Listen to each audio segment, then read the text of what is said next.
चला ध्यान से देखा, कक्षा 10 विज्ञान जीव जनन कैसे करते हैं। आज नया टॉपिक पढ़ा क्या है, जेके नाम है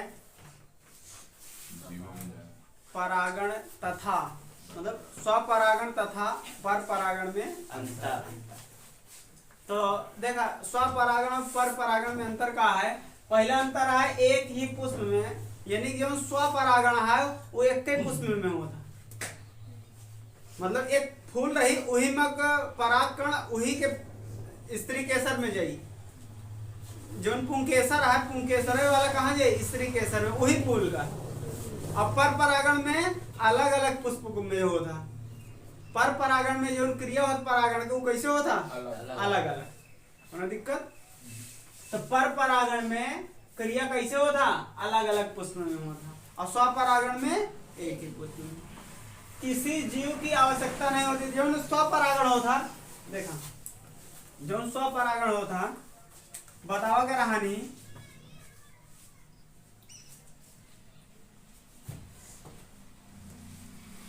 एक पुष्प में ही हुई ना, बोला भैया, तो ई हवा के द्वारा हो जाता। लेकिन जो पर परागण है वहां कीट पतंग की जरूरत पड़ा था, कीड़ा उड़ा की जरूरत पड़ी जरूर। बिना कीट पतंग का या मक्खी उक्खी का, मतलब कोनो न कोनो साधन हो चाहिए कि हुन से हुन तक पहुंचे परागकण। तो जो स्वपरागण होता, स्वपरागण स्वयं से हो जाता। लेकिन पर परागण में कीट की जरूरत पड़ता है, कीड़ा का। जो कीट रहा था वो उड़े वाला कीट, नहीं कि चले वाला कीट दे एक जगह परागकण ले उसके बाद चलने लगी तो रास्ते में खराब हो जाएगी, समझ में आता है ना। और जो नहीं पर परागण में है, पर परागण में मक्खी एक जगह क्या करे बैठे और वहां से परागकण उनके पैर में चिपक गया, और पैर में चिपके के बाद कहाँ चलेगा, स्त्री के। तो यानी कि जो स्वपरागण हो तो वहां स्वपरागण में एक जरूरत नहीं पड़ती, के कीट पतंग की जरूरत नहीं पड़े, और पर परागण में कीट पतंग की जरूरत पड़े, कोई दिक्कत चलते। और एमा का है स्त्री केसर और जो पुंकेसर है के स्त्री केसर और पुंकेसर अलग अलग फरक है, एक में फरक है। जैसे कि एक साथे निकला थे स्त्री केसर और पुंकेसर, दोनों एक साथे निकला थे क्या में, स्वपरागण में। और पर परागण में कभो कभो स्त्री केसर पहले निकल जाता, पुंकेसर बाद में निकला था, पुंकेसर पहले निकल गया, स्त्री केसर बाद में निकला था।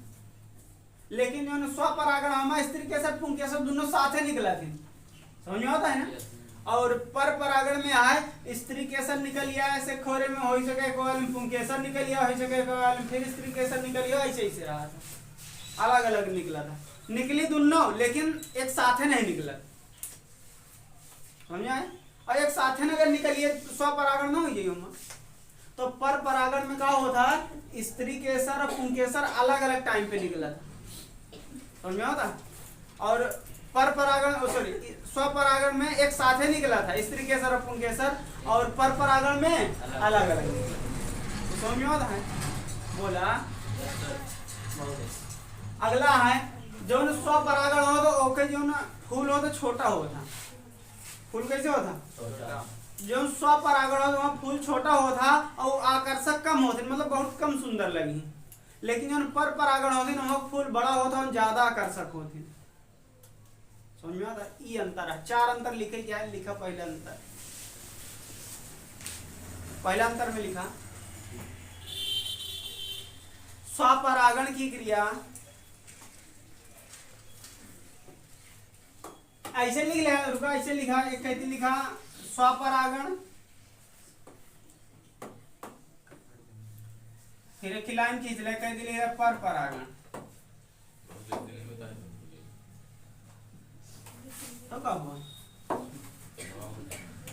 स्वपरागण में पहले नंबर लिखा यह क्रिया एक ही पुष्प में होती है, यह क्रिया एक ही पुष्प में होती है। एक और वाले में लिखा पर परागण में,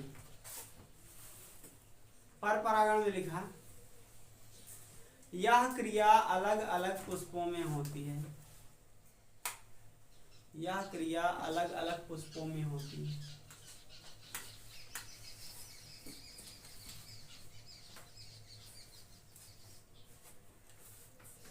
दूसर का नंबर लिखा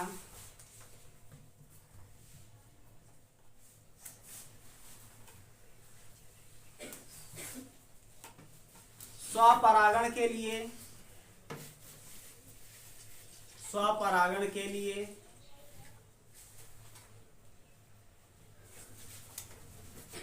कीट पतंग होना आवश्यक नहीं है। स्वपरागण के लिए कीट पतंग का होना आवश्यक नहीं।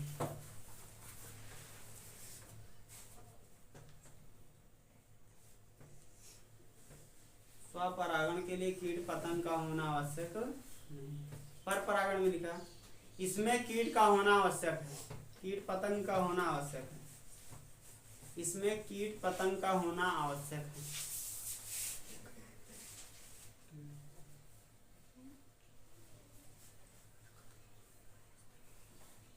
इसमें कीट पतंग का होना आवश्यक है।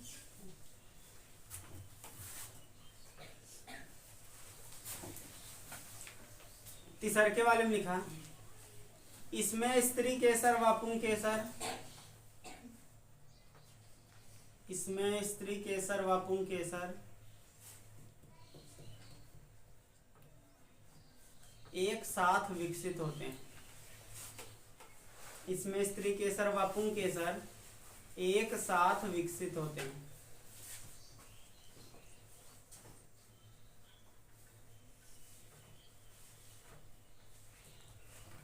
पर परागण में लिखा तीसरा नंबर,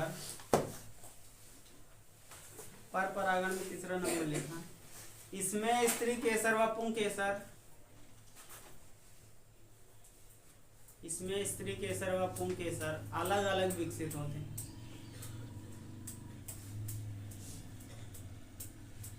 अलग अलग विकसित होते हैं।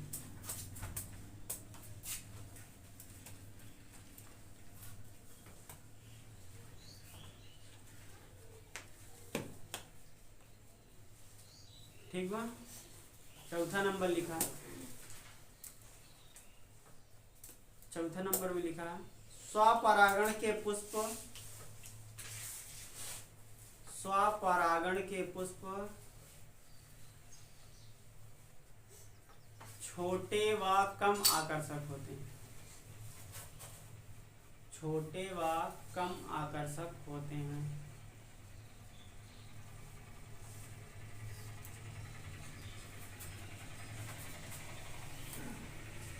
पर परागण में लिखा इसके पुष्प बड़े व अधिक आकर्षक होते हैं। इसके पुष्प बड़े व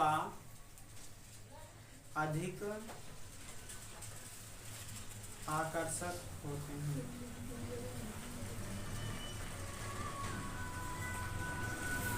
लिख लिया।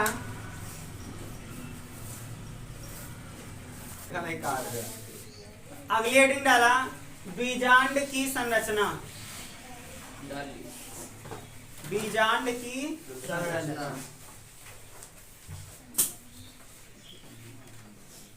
देखो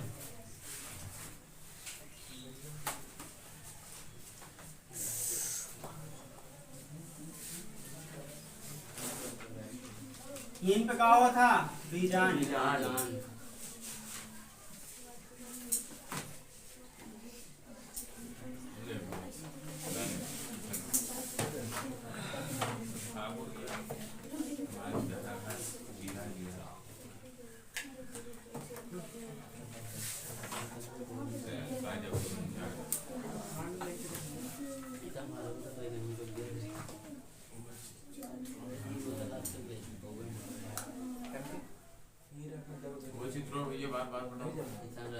पढ़ा था तो ना बना।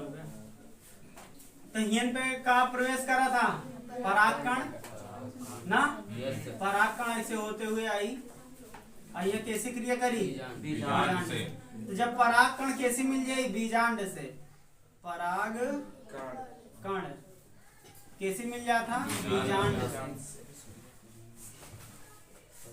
तब एक ही नाम हो जाता है। तब एक क्रिया बोला जाता निषेचन। क्या बोला जाता निषेचन। मतलब जब पराग कण कैसे मिल जाए बीजांड से, एक क्रिया का बोला था निषेचन। अब जैसे निषेचन होता, जैसे क्या होता निषेचन होता, तो अभी केथम बदले लगा थे जो न जैसे क्रिया करी वो केथम बदले लगी बीज में, वो का बन जाई बीज बन जाई, बिया आ जाएगा बीज बन जाई। और एक जो खोला है बहरे वाला खोला है, बहरे वाला खोला देखा था ना, यो के का काम करी फल बने लगी, फल के गुच्छा वाला भाग बनी। अब यहीं से अब यहीं पे जुड़ जाए कैसी निचवा जुड़ा रहा था कैसी पौधा से ना, आई पौधा से एक प्रोटीन ऐसे मिलत रही अपन जोन ये सब एक यहाँ पहुंचत रहे। अब धीरे धीरे जोन बीज है का हो लगी बड़ा होत रही, का हो लगी बड़ा होत रही भैया बड़ा। और एक जोन खोल है मोटा होत रही, एक खोल मोटा होत रही थी का बनी गुच्छा, और जोन ई वाला अंदर वाला भाग है का बनी बिया होके बनी। इधरे जो बीजांड के जो बीज वाला ये अंदर वाला भाग है का बनता बीज बना था, बीजांड के अंदर वाला भाग का बनी बीज, और बाहर वाला भाग का बना तो छिलका बना था, फल का बनी छिलका, और बीचे मोके पदार्थ जो भरा रही गुच्छा का बोला जाता ना, फली का कहा जाता फली। तो लिखा है मां जब पराग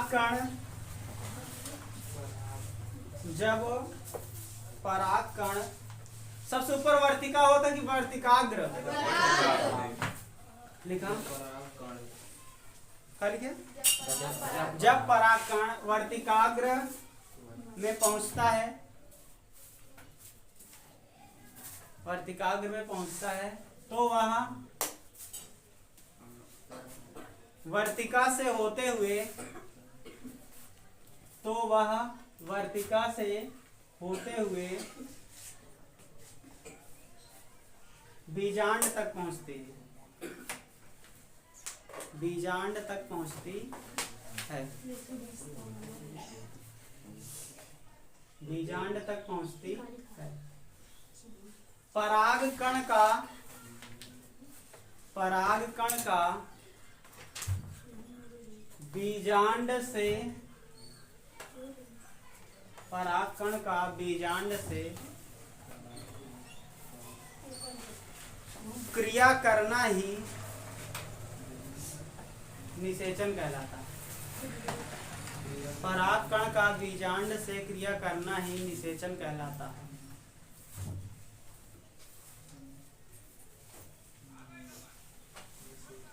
निषेचन कहलाता,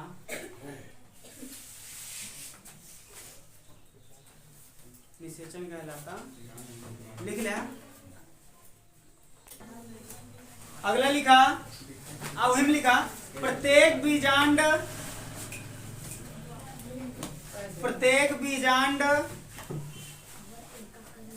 अंडाशय की भीतरी दीवार से जुड़े होते हैं। प्रत्येक बीजांड अंडाशय के भीतरी दीवार से जुड़े होते हैं।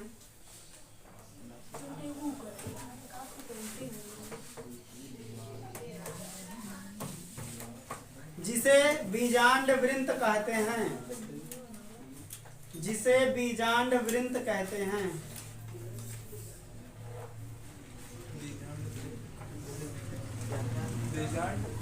वृंत कहते हैं।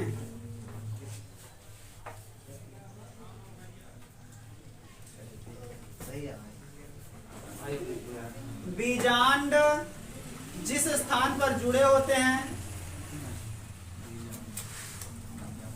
बीजांड जिस स्थान पर बीजांड वृंत से जुड़े होते हैं, बीजांड जिस स्थान पर बीजांड वृंत से जुड़े होते हैं उसे नाभिक कहा जाता है, उसे नाभिक कहा जाता है, उसे नाभिक कहा जाता है। लिख लिया, उसे नाभिक कहा जाता है।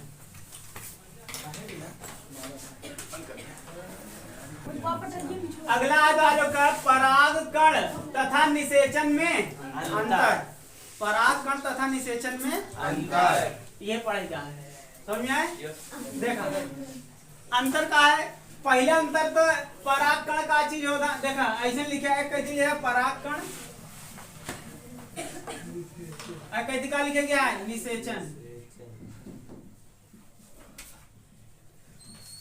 अब देखा परागकण में क्या होता, परागकण में क्या होता, जौन पुंकेसर का होता परागकण, परागण में पुंकेसर का परागकण कहाँ पहुंचा था, वर्तिकाग्र में, कहाँ पहुंचा था, और निषेचन में कहाँ पहुंचा था, निषेचन में तो परागकण कहाँ पहुंचा था,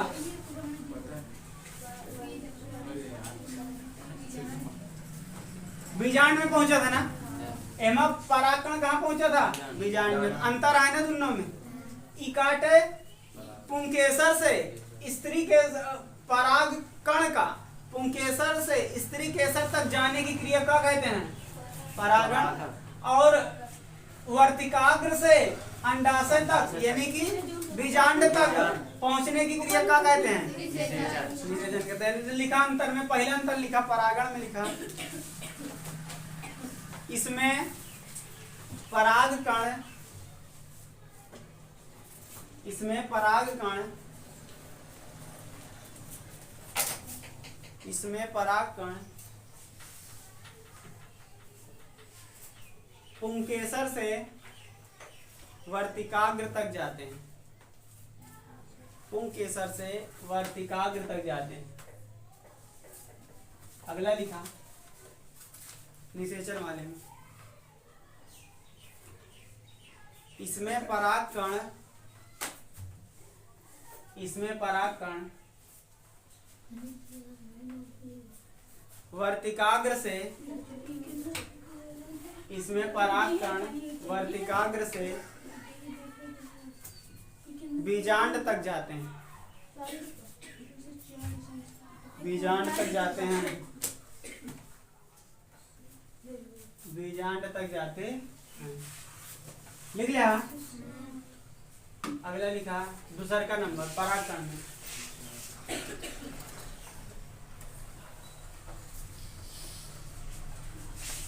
परागकण लिखा, यह क्रिया निषेचन से पूर्व होती है, यह क्रिया निषेचन से पूर्व होती है, मतलब पहले निषेचन हो पहले ही क्रिया होता, कौन, परागण की क्रिया, तो यह क्रिया निषेचन से पूर्व होती है।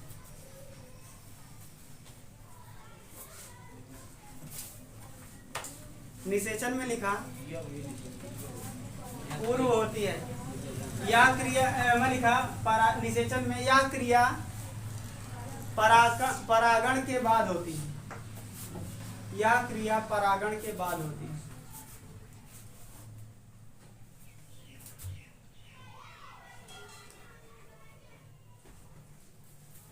ठीक, अगला लिखा परागण में, देखा एक परागण की क्रिया हो के लिए कीट पतंग की जरूरत पड़ता ना, या हवा की जरूरत पड़ी, केतन की जरूरत पड़ता, लेकिन जो निषेचन है क्यों जरूरत नहीं पड़ा, घूमन तक जब परागकण वर्तिकाग्र पे आओ तो अपने आप पहुंच जाता, कहाँ पे, बीजांड में। तो एमा कोनो न कोनो माध्यम की जरूरत पड़ा था, परागण में कोनो न कोनो माध्यम की जरूरत पड़ी, जबकि निषेचन में कोनो माध्यम की जरूरत स्वयं हुई। तो लिखा है एमा तीसरा नंबर, इस क्रिया को कराने के लिए, इस क्रिया को कराने के लिए माध्यम की जरूरत पड़ती है, इस क्रिया को कराने के लिए माध्यम की जरूरत पड़ती है।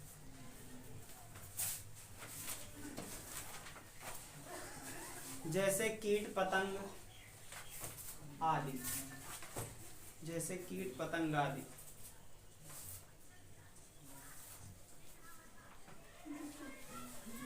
जैसे कीट पतंग आदि।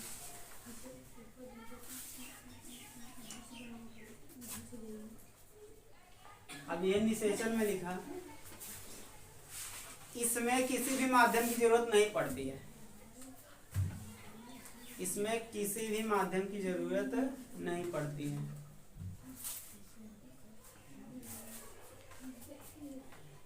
यह क्रिया स्वयं होती है, यह क्रिया स्वयं होती है।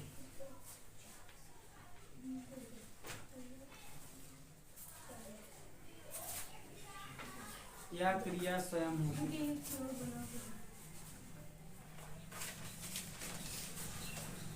ठीक बा। अब परागण में अगला नंबर लिखा, तीसरा है चौथा, चौथा लिखा, यह निषेचन सॉरी यह परागण में लिखा यह जनन की प्रथम क्रिया है, यह जनन की प्रथम क्रिया है। सबसे पहले ये होता है जनन में, यह जनन की प्रथम क्रिया है। निषेचन में लिखा यह जनन की दूसरी क्रिया है।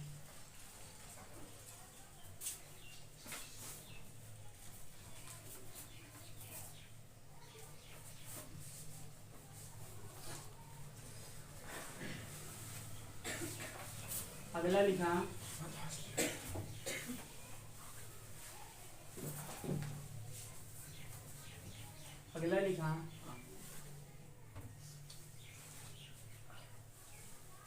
ये परागण में लिखा पांचवा नंबर है। इसके पूरा होने पर निषेचन की क्रिया शुरू होती है। इसके पूरा होने पर निषेचन की क्रिया शुरू होती है।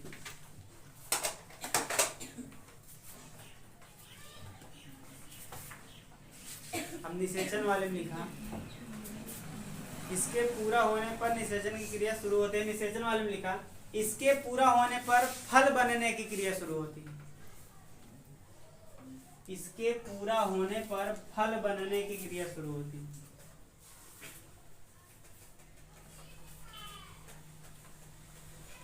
फल बनने की क्रिया शुरू होती, लिख लें।